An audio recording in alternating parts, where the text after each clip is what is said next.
Praise the Lord. Greetings to you all in the name of our Lord and Savior Jesus Christ. Today's Bible verse, Deuteronomy chapter 1 verse 11. May the Lord, the God of your ancestors, make you increase 1,000 times more and make you prosperous as he promised. ಧರ್ಮೋಪದೇಶ ಕಾಂಡ ಮೊದಲನೇ ಅಧ್ಯಾಯ 11ನೇ ವಚನ. ನೀವು ಈಗ ಇರುವುದಕ್ಕಿಂತಲೂ ಇನ್ನೂ 1000ದಷ್ಟಾಗುವಂತೆ ನಿಮ್ಮ ಪಿತೃಗಳ ದೇವರಾದ ಯೆಹೋವನು ನಿಮ್ಮನ್ನು ಹೆಚ್ಚಿಸಿ ತಾನು ವಾಗ್ದಾನ ಮಾಡಿದ ಪ್ರಕಾರವೇ ನಿಮಗೆ ಶುಭಗಳನ್ನು ಅನುಗ್ರಹಿಸಲಿ.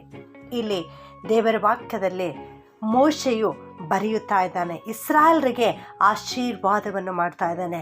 ಇಲ್ಲಿ ಮೊದಲನೇದಾಗಿ ನಮ್ಮ ದೇವರು ಯಾರ ದೇವರು ಎನ್ನುವುದನ್ನು ತಿಳಿಸಿಕೊಡ್ತಾ ಇದ್ದಾನೆ. ಯಾರ ದೇವರಂದರೆ ಈತನು ನಿಮ್ಮ ಪಿತೃಗಳ ದೇವರು. ಹೌದು, ನಮ್ಮ ದೇವರು ನಮ್ಮ ಪಿತೃಗಳ ಕಾಲದಿಂದಲೂ ನಮ್ಮನ್ನು ಆಶೀರ್ವದಿಸಿಕೊಂಡು ಬರ್ತಾ ಇರುವಂಥ ದೇವರು, ನಮ್ಮನ್ನು ಪರಾಂಬರಿಸಿಕೊಂಡು ಬರ್ತಾ ಇರುವಂಥ ದೇವರು. ಈತನು ನಿಮ್ಮನ್ನು ಆಶೀರ್ವದಿಸಲಿ ಎಂಬುದಾಗಿ ಇಲ್ಲಿ ದೇವರ ವಾಕ್ಯ ನಮಗೆ ತಿಳಿಸಲ್ಪಡ್ತಾ ಇದೆ ಪ್ರಿಯರೇ. ಹೌದು, ಇವತ್ತು ನೀನು ಏನಾಗಿದೆಯೋ ಅದಕ್ಕಿಂತಲೂ 1000ದಷ್ಟಾಗುವಂತೆ 1000ದಷ್ಟು ಆಶೀರ್ವಾದವು ನಿನ್ನ ಜೀವಿತದಲ್ಲಿ ಬರಲಿ ಎಂಬುದಾಗಿ ಇಲ್ಲಿ ದೇವರ ವಾಕ್ಯದಲ್ಲಿ ನಾವು ನೋಡ್ತಾ ಇದ್ದೇವೆ ಪ್ರಿಯರೇ.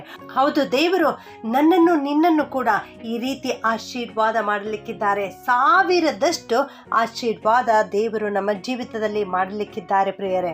ಯೋಬನ ಜೀವಿತದಲ್ಲಿ ನಾವು ನೋಡಿದ್ದೇವೆ. ಯೋಬನ ಗ್ರಂಥ 42:10ನೇ ಅಧ್ಯಾಯದಲ್ಲಿ ಅವನ ಜೀವಿತದಲ್ಲಿ ದೇವರು ಅವನಿಗೆ 2ರಷ್ಟನ್ನು ಆಶೀರ್ವದಿಸಿದರು ಎಂಬುದಾಗಿ, ಅವನ ದುಸ್ಥಿತಿಯನ್ನು ಹೋಗಲಾಡಿಸಿ ಅವನ ಜೀವಿತದಲ್ಲಿ ಮೊದಲು ಅವನ ಜೀವಿತದಲ್ಲಿ ಏನೆಲ್ಲ ಇತ್ತೋ ಅದಕ್ಕಿಂತಲೂ 2ರಷ್ಟು ದೇವರು ಆಶೀರ್ವಾದ ಮಾಡಿದರು.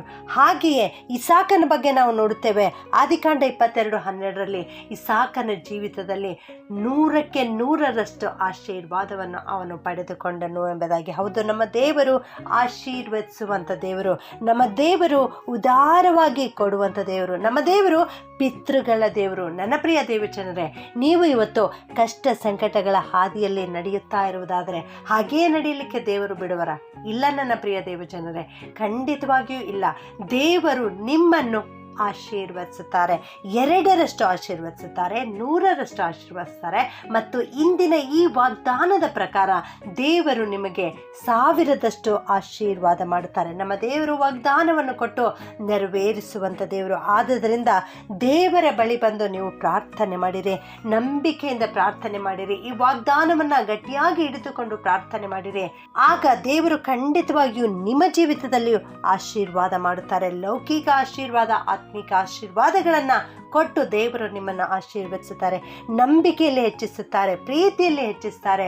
ಪರಿಶುದ್ಧತೆಯ ಜೀವನ ನೀವು ನಡೆಸುವಂತೆ ದೇವರು ನಿಮಗೆ ಹೆಚ್ಚಾದ ಆಶೀರ್ವಾದವನ್ನು ಕೊಟ್ಟು ನಡೆಸುತ್ತಾರೆ. ಇಂದು ನಿನ್ನ ಜೀವಿತದಲ್ಲಿ ಆಶೀರ್ವಾದ ಬೇಕಾ? ಇಂದು ನಿನ್ನ ಮಕ್ಕಳ ಜೀವಿತದಲ್ಲಿ ಆಶೀರ್ವಾದ ಬೇಕಾ? ಇಂದು ನೀನು ನಿನ್ನ ಮಕ್ಕಳ ಭವಿಷ್ಯತ್ತು ಹೇಗಿರುವುದು ಎಂಬುದಾಗಿ ಚಿಂತಿಸ್ತಾ ಇದೆಯಾ? ನಿನ್ನ ಸಂಬಳದಲ್ಲಿ ಆಶೀರ್ವಾದ ಬೇಕಾ? ನಿನ್ನ ಆರೋಗ್ಯದಲ್ಲಿ ಆಶೀರ್ವಾದ ಬೇಕಾ? ನಿನ್ನ ವಿದ್ಯಾಭ್ಯಾಸದಲ್ಲಿ ಆಶೀರ್ವಾದ ಬೇಕಾ?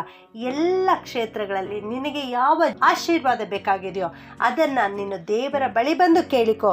ಖಂಡಿತವಾಗಿಯೂ ದೇವರು ನಿನ್ನನ್ನು ಆಶೀರ್ವದಿಸುತ್ತಾರೆ. ಪ್ರಾರ್ಥನೆ ಮಾಡಿಕೊಳ್ಳೋಣ. ಪ್ರೀತಿಯ ಪರಲೋಕದ ತಂದೆಯಾದ ದೇವರೇ, ನಿಮಗೆ ಸ್ತೋತ್ರ ಉಂಟಾಗಲಿ ಕರ್ತನೆ. ನೀವು ವಾಗ್ದಾನಗಳನ್ನು ಕೊಟ್ಟು ನೆರವೇರಿಸುವಂಥ ದೇವರಪ್ಪ, ಅದಕ್ಕಾಗಿ ಸ್ತೋತ್ರ.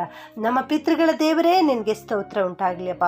ನೀವು ನಮ್ಮ ಜೀವಿತದಲ್ಲಿ ಆಶೀರ್ವಾದವನ್ನು ಕೊಡುತ್ತೀರಿ ದೇವ, ನಿನಗೆ ಸ್ತೋತ್ರ. ಇಂದು ವಾಗ್ದಾನ ಮಾಡಿದ ಹಾಗೆ ದೇವ, ನೀವು ನಮ್ಮನ್ನು ಆಶೀರ್ವದಿಸ್ರಿ. ಈ ವಾಕ್ಯ ಕೇಳಿಸಿಕೊಳ್ಳುತ್ತಿರೋ ಪ್ರತಿಯೊಬ್ಬೊಬ್ಬರನ್ನು ಆಶೀರ್ವಾದ ಮಾಡಿರಿ. ಅವರ ಉದ್ಯೋಗದಲ್ಲಿ ಆಶೀರ್ವಾದ ಮಾಡಿರಿ ಕರ್ತನೆ. ಅವರ ಜೀವಿತದಲ್ಲಿ, ಅವರ ಮಕ್ಕಳ ಜೀವಿತದಲ್ಲಿ ಆಶೀರ್ವಾದ ಮಾಡಿರಿ. ಅವರಿಗೆ ಒಳ್ಳೆ ಆರೋಗ್ಯವನ್ನು ಕೊಡ್ರಿ, ಅವರಿಗೆ ಒಳ್ಳೆ ಭವಿಷ್ಯತ್ತನ್ನು ನೀಡು ಸ್ವಾಮಿ. ಎಲ್ಲ ಪ್ರಾರ್ಥನೆ ವಿಜ್ಞಾಪನೆಗಳನ್ನು ನನ್ನ ಹೃದಯಾಂತರಾಳದಿಂದ ನಿನ್ನ ಬಳಿ ಬಂದು ದೀನತೆಯಿಂದ ಬೇಡುತ್ತೇನೆ ತಂದೆಯೇ. ಆಮೆನ್.